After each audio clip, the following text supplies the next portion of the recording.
Happy New Year, Pilipinas! Hello! Naway nag-enjoy naman kayo nung mga nakaraang bakasyon natin, Pasko at New Year. Sana na-enjoy niyo yan kasama inyong pamilya, mga importanteng tao sa buhay ninyo, mga mahal niyo sa buhay, whether kamag-anak, katrabaho, or kapamilya. Wala lang, I just wanted to say Happy New Year at malapit na ang Three Kings. And natutuwa lang ako lately sa nangyayari kasi ang dami nang lumalabas, ang dami nagsasalita, lalo na yung mga kabataan na alam mo yon na talagang mas may paninindigan sila kaysa dun sa kung sino pa yung matatanda. Yung karamihan pa nga nakapagtapos pa sa magagandang eskwelahan, or masasabi din natin na merong mga legacy supposedly na magagandang reputasyon sa larangan ng politiko na ngayon ay nasisira kasi sa kanilang maling pinapanigan, which is ang pangunsinti sa korupsyon at pagnanakaw sa kaban ng bayan. Nakakaya, no? Kasi kung sino pa yung mga bata, yung iba ha, tinatawag nila, may tama sa utak, katulad ni Kiko Barzaga, college dropout, or mga hindi nakapagtapos ng pag-aaral kung pintasan nila. Pero kung titingnan mo, sino mas nakakahiya?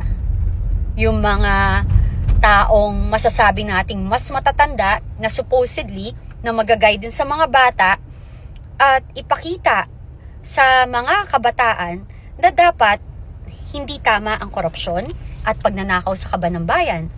Pero kung sino pa yung matatanda, sila pa mismo yung nangungunsinti sa kamali ang nangyayari sa ating bayan. Tatanungin mo na bakit? Magkano yung integridad? 'Di ba? Buti pa yung mga batang ito, no? Yung mga kabataan, malakas ang loob. At nakakatuwa, at least nakikita natin na talaga namang may pag-asa pa ang ating bayan kapag nakakakita tayo ng ganitong klaseng mga bata na willing itaya ang kanilang buhay para lang, mailabas yung katotohanan. And kitang-kita mo ang takipan sa katiwalian dito sa gobyernong ito. And nakakaya yung nangyayari talaga. Kasi ang dami ko nakikita nakapagtapos sa magandang paaralan, mataas na estado sa buhay, galing sa maayos na pamilya supposedly. Pero kasabwat sa katiwalian, nakakahiya. 'Di ba? Yung mga nagtatrabaho rin sa gobyerno ngayon na nananahimik, na hindi nagsasalita kasi ayaw mawalan ng posisyon. Sa tingin nyo ba, yung next na uupo, kukunin pa kayo kung alam nila nakasabwat kayo dito sa nangyayaring katiwalian sa ating bansa? Sino pang magtitiwala sa inyo kung yung integridad nyo willing kayo isakripisyo para lang sa pera at posisyon? So, yun lang. So, ako, again, Happy New Year sa inyo at naway this year ibigay na sa atin ng Panginoon ang hustisya para sa ating bayan. At lumabas na ang resulta ng kasong sinampa against sa GAA para sa 2025 GAA, no?